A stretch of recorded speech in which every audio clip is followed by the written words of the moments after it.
It's Generator 9.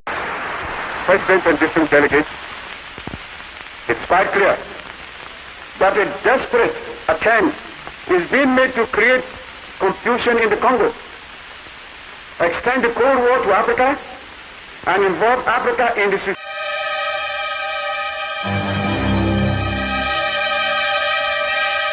A year before, the Congo had been torn apart by a brutal civil war. America and the Soviet Union backed opposite sides. The policy of the new Kennedy administration was to fight the spread of communism in Africa. In 1960, Brezhnev, but Nkrumah still believed it was worthwhile, because once the dam was built, it could not be taken away. In time, it could become the engine of his country's future.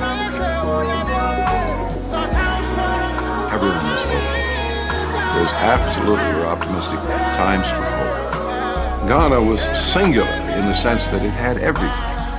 It had educated people. It had considerable infrastructure, 3 universities, schools, lawyers, doctors. It had everything going for it. The construction of the dam was to take 4 years. Throughout Ghana, factories and roads began to be built, the foundations of the Industrial Revolution that would be powered by the dam.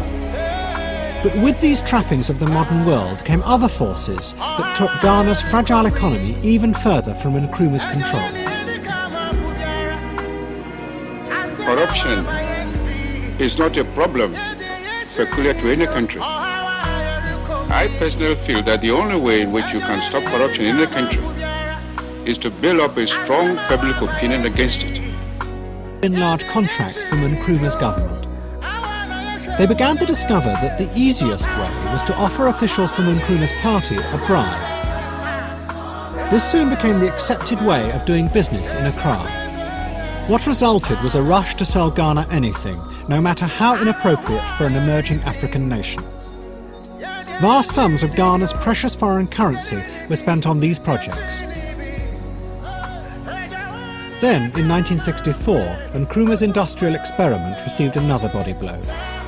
The world price of cocoa, which had been falling for 4 years, finally crashed. It was Ghana's main source of foreign exchange. The millions of pounds needed to pay for the new factories began to dry up. Ghana, once one of the richest countries in Africa, began to slide into debt.